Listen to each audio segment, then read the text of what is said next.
Hello, everybody. I'm Howie. Thanks for hanging out with me and the crew here. We have on my screen anyway, left to right, Buddy from Chicago. Welcome, and New Hampshire. Eric is here, and we have oh my gosh, I'm getting old, I guess. Okay, we have from Georgia, Lina, we have Matt Ames. And of course, we have Brian S. Red, home of serial killers. From Swinging Temecula, California, we have Mr. Brandon. Hello. Did we mention Eric? He's here too. Yes, we did. I think so. You did. You mentioned Eric. I'm getting old too, so I didn't know. I haven't voted yet, but I will vote by the end of the show. So I just want to put that out there. I'll change the topic then. We could talk about senility. Anyway, what? This past week, there was on a Facebook group a topic about what would a DJ with 40 years tell a young 20-something as one thing you would tell them as advice. And then I was like, oh, this is going to be an awesome show topic. But Brian made an awesome video on his YouTube channel. I mean, he really dove into it. It was really good. So I encourage you to go to Brian S. Red on YouTube and check that out. It's really well done. You can still discuss it. I mean, I just gave my take on it. And it's actually DJs over 40 give advice to DJs in their 20s. Oh, over. Okay. DJs over 40 give advice to DJs in their 20s. And now for the remainder of Hanging with Howie, we will play Brian S. Red's commentary. Oh, sorry, Matt. No, I'm messing. Sorry. Okay. As fate would have it, today in my memories on Facebook, it came up for, it was one of the very first, it was the beginning of the chill room era because we had just, gotten back and from Las Vegas that we went out and did a show, all of us, and Brian and John Young, put this thing together and said, why don't we have a chill room to hang out? Because everything was closed. And the topic for that was things I should have told my younger DJ self. So, yeah. Now, and by the way, half the people that were on the original show got out of the business and retired. But those of us that have hung in there, well, here we are. So, either way you want to take it, what would you tell your younger self, or what would you tell, a 20-something DJ? One special thing. Who would like to go first? I will start us off, and this is just going from my experience. I have 15 years mobile DJ experience. And I would say, just like any other job, something I wish I have done more of because I developed so much of myself teaching otherwise. Learn fundamentals, learn some basics, whether that's scratching, whether that's transitioning, whatever it is about what you're doing. Develop some fundamentals, develop some structure, then get into your own style, put your own flavor on it. But take some time to know some basics. Good point. Good point. Okay, Buddy's blowing his nose, so I won't call on him. How about you, Eric? I would say, don't do it. No, I'm only kidding. No, don't do it. go to college. You could go many ways with this. I mean, if you are going to do this, it's either you're all in or you're not, because if you're only in it for, let's just say, the money, well, good luck. In the most cases, when you first start out, it's not about the money. It's about getting your feet wet, getting yourself known, getting a name. And as far as is like Matt was just saying, like, oh, you got to learn to scratch or you want to learn. None of that I don't think is necessary unless that is the style DJ that you just want to become, a scratcher or a mix. Or some DJs would. Go ahead, Matt. Go ahead. I was just going to clarify. It doesn't have to be what I was saying. Doesn't have to be about scratching or anything, but whatever it is you're setting out to do as a DJ, sort of learn the ropes of that, and not just put your own spin, no pun intended, to it, but learn the ropes of what you're going after. Learn your ABCs of how it is that you're intending to DJ. Then you can start to add in more and more Eric as the time goes on, or more and more Matt, however that looks for you. That's it. Good. Yeah. All right, buddy, you okay there? I'm fine. Just having fun with the viruses, but COVID times 10. This is not a show from 2020, ladies and gentlemen. No, it's not. Still here. COVID of the week. Yeah. It's one of the things I would say. If you're talking to a younger DJ and you're trying to instill in them proper things, one of the things I would say is to make sure that they understand what they're getting themselves into. As far as it's fun, yes, it's exciting, but it's also a business too, and they have the understanding of a business mindset. Well, remember, you're talking to your younger self here, buddy. You're not preaching to kids. You're giving advice to your younger self. You have to understand you're going into a business. You have to understand. Well, I have to understand. Because you're giving advice to your younger self. Whoever has to understand, and that's the big thing, is that when you have a business and you build your business, whatever your business is, in this case, it's DJ business, you have to have passion for what you do. And one of the things is, early on when I first started out and I was thinking, do I really want to have a business and do this or not? And then I have also the other place is, do I want to stay working for a company or do I want to go on my own? Those were quandaries I had early on. And when I look back at it and I said, I did the right decisions and wanted to do this full time, wanted to do the right things, I would say, trust your feelings. If you're going to go into business, go into business. If you don't want to go into business, don't do it. But you need to make a decision, stick with your decision and follow through with your decision. And that's through anyone. Doesn't matter if it's myself or anyone. If I can go back in time and talk to myself over 20 years ago, I would not want to change a thing for what I've done. I would make paths shorter and explain some stuff to make those paths shorter. But the thing is that I can't look back and say, hey, I made the wrong decisions on things. And that's the thing, is that you have to make a decision and stick with it. All right. Is this a Heisman acceptance speech? I think so. Take it away. Because it could be used in any other field. Seriously. It could. Sounds more like sports than anything else, almost. Sports ball, our favorite topic. What do you got there, Mr. J? If I had to tell myself 20 years ago, getting into this, I would say don't ever waste your time comparing yourself to another DJ. Ever. Because it is nothing but a waste of time. Either you do this for the love of it or don't do it. It's a hobby or it's a job. And if it's a hobby, keep it that way. If it's a job, treat it that way. But the second you don't get nervous before a gig or anticipate a gig, get out.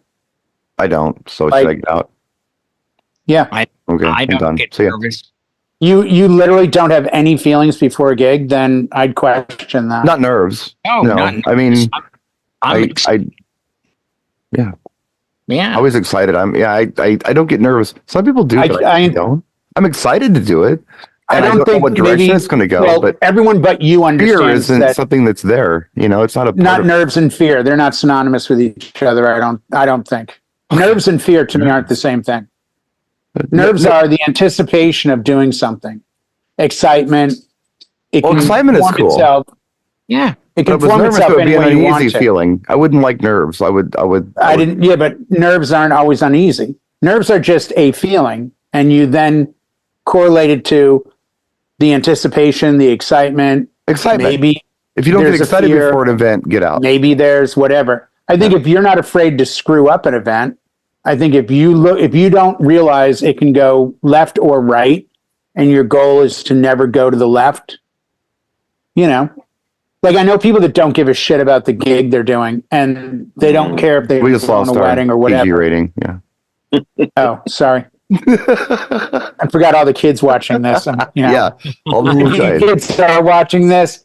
Go to college. Yeah. No, I think you genuinely have to sit down and do it for you, and don't compare yourself. Don't look at the most popular.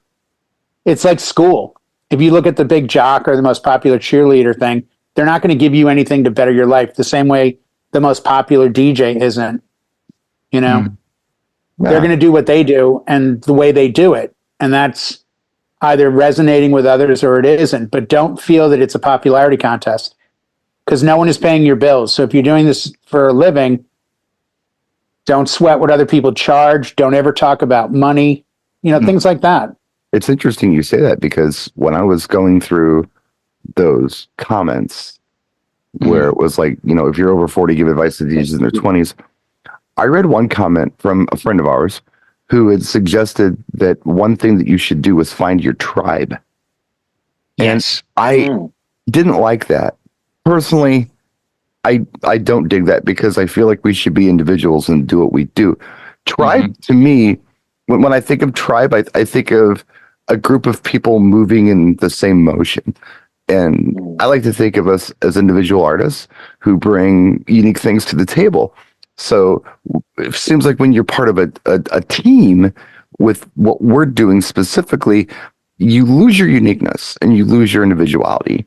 And maybe you might even feel pressured to act a certain way or do things in a certain way. Exactly what you're saying, Jay. Don't pay attention to what the other DJs are doing. Do your thing. Yeah. Don't be a Me Too DJ. But I see the tribe aspect. If I read that comment, the way I hear it is, surround yourself with like-minded individuals. Right.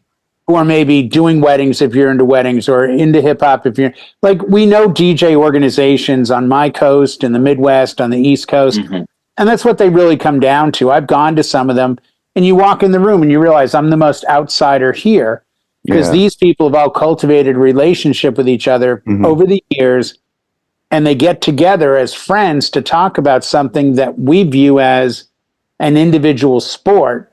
They're viewing it as a team. Yeah.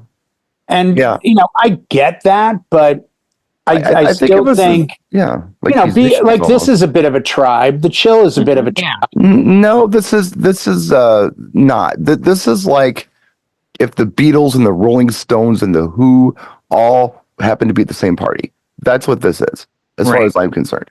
They're not doing the same thing. They're not playing the same songs or in the same way, but they're all musicians. Yeah, but I think so. But they're not trying to emulate each other necessarily, right? Or compete with each other. Athletes tend to do that. They tend to hang out off the court in a tribe of sorts, where they may be competitors, but in the outside world, they're friends. But when they get on the court, they have a job to do. Right. So, people throw meaning into stuff, and I think that's kind of, that's like saying in school, don't join a clique that you're not a member of, kind of thing. Like if you're a geek, stay with the geeks. It just seems to me like Mick Jagger's not trying to be Paul McCartney. But there can be an appreciation for either one of them at the same time. Of course, they can get along, and they have a lot in common. That's how I see this room. Yeah, right. But they have a lot in common, and I think that's the tribal aspect. Yeah, like our tribe would be very difficult with nothing but drummers coming in, because we're like, none of us play drums, but we're into music. Versus like, oh, you're a lead singer, me too. Yeah. You in a band that plays stadiums, me too. Yeah, I took it differently myself. The tribe aspect. I mean, certainly, the regulars that hang out here in the chill room, we're not multi-ops. We're individual DJs that just share a common bond, so to speak. Like a tribe. Well, no, I wouldn't call it a tribe. I've got friends. Oh no, it's a tribe. Who are local, and Art does Latin events, you know, and I got other people who do like what I did on Saturday, the sporting things. I got people who do that kind of sporting event thing. They do very well with that. And I have people who do, you know, more turntablism. Everyone has their strengths and weaknesses. And if you all are honest about your strengths and weaknesses as a collective, you can help each other out. If I get a call for somebody who's looking for a Latin DJ, I could do it, but you know what? Art's a better choice. You should talk to Art. Those are the coalitions or bonds that I like. And we learn from each other. That's really cool. We're not all the same. And we're not just an echo chamber of people. And when I hear tribe, I for some reason in my brain, I think echo chamber. And but maybe I took it wrong, but that's what I think individuals each with a different talent. Like you said about Art. I have guys that they're acquaintances in the DJ community, but yet if someone comes to me and says, I have a quinceañera, my first question is, okay, this is what I bring to the table, but I got a guy who's bilingual. Right. And this is really what he does for a living. If that's the vibe you want, here's his name and number. Yeah. Tell him I sent you. Yeah. To me, that's just, and I would hope to hear back. That's smart networking, and that's just making friends. See, that's it. Like, we don't hang all the time. Right. But yet, if we did, it would be like, hey, man, you know, what are you playing for house music? Oh, I play this. What are you playing for Latin? I play. Sure.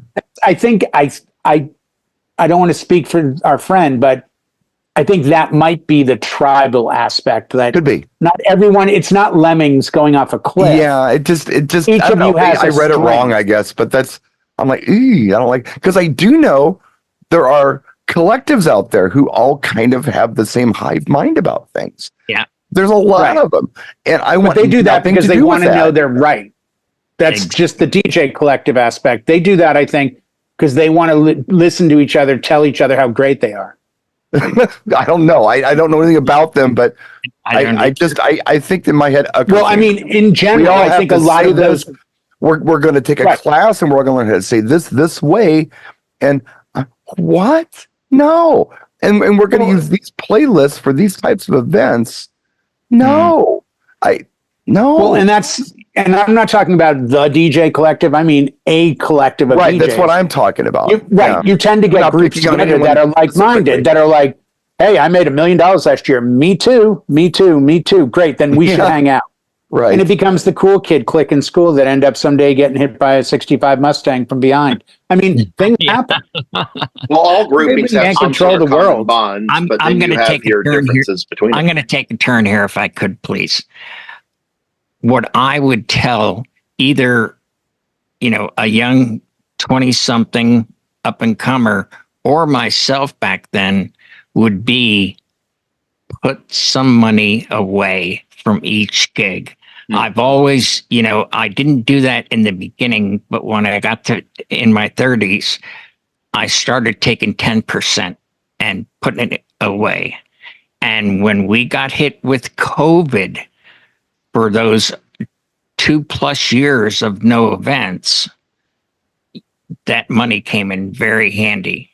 And like I said before, from that original show from 4 years ago, half of those people got out of the business, you know, but I was able to thrive and survive just as you folks have because, you know, I had a little cushion.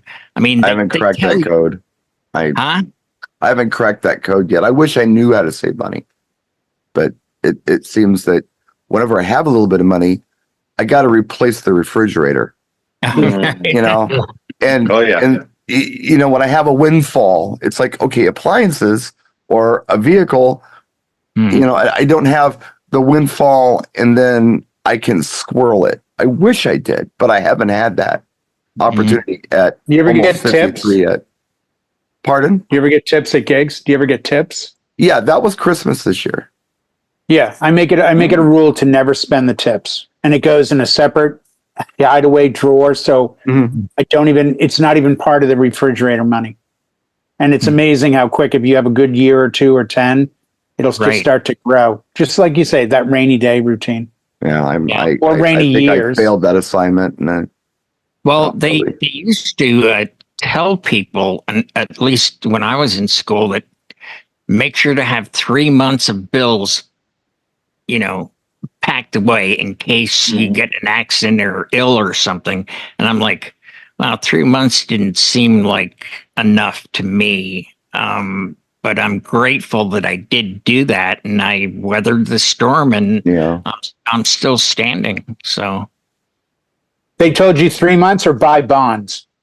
Was it the same message? They did have 4 months. the Andrews sisters were singing, and they were selling bonds. All right, save 3 months of your life away. Put it in the bonds. Daddy Warbuck says, yeah. Yes, indeed. All right. I mean, I will probably be saying the same thing that I said in that first show about advice to the younger self. And it's something that I didn't realize when I was younger. And that is just that this is a long game. You don't have to stop when you're 30, because I had it in my head that you did. Right. So I wasn't taking it that seriously in my 20s. I had all kinds of great opportunities, but I was like, well, fine, but I'm getting a little old for this. By the time I'm 30, I'm going to look ridiculous up there. So I got to knock it off by then and do something else. Well, hold on, buddy. You can keep doing this. You don't have to be that 30-year-old DJ to be a 30-year-old DJ, or that 50-year-old DJ to be a 50-year-old DJ.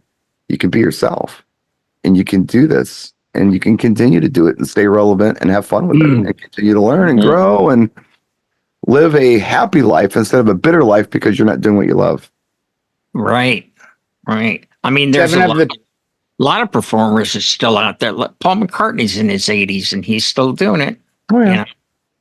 David Guetta's 52, Tiesto's 51, Carl Cox is 57, Jazzy Jeff is 55, Fatboy Slim is 56. You know what they're doing tonight? They're all playing to a sold-out crowd of 20-somethings because talent is ageless.